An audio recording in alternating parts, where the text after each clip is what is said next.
I'm now flushing it all out my system. You feel? We back for the part two because it cut the video. If it ever cuts in the middle of what I'm saying, just know that it's because it reached the max. It reached the 3 minute max. You feel? And I'm gonna come back for the part two or part three or whatever part to finish what I was saying. You feel? But yeah, so I'm reaching a point where now it's all flushing out my system. And I'm reaching my clear natural state again, unaltered by all of these chemicals or anything that's altering my consciousness.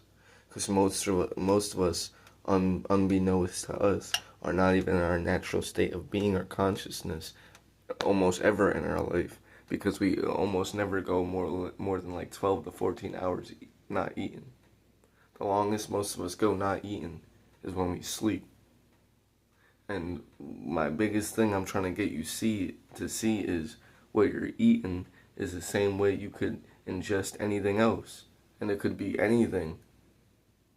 So, like, you know how you could breathe in, like, the clear state is for you to just have air around you.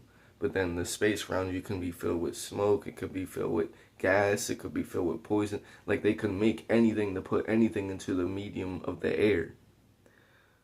Now, you ingesting something and putting it into your temple through your mouth is just a way of putting anything within you that could be anything.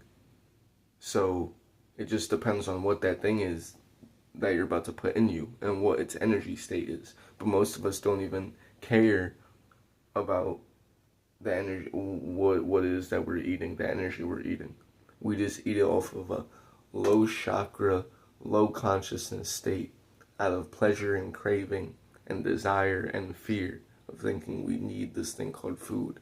Meanwhile, it's really poisoning our body and filling us with all this toxicity and density, keeping us very dense and solid and low vibrational. But so I'm reaching a point where now all these toxins are flushed out my system again. And once I really remove the full brunt of all the chemicals and all the energies from the food, I'll remove all the cravings alongside of it fully, because it is hand in hand with having the chemicals in your system to crave them, because they're designed to make you crave it. Like the chemicals they put in the food, a lot of it is literally just designed to make you crave it and be so addicted to it and bind to you.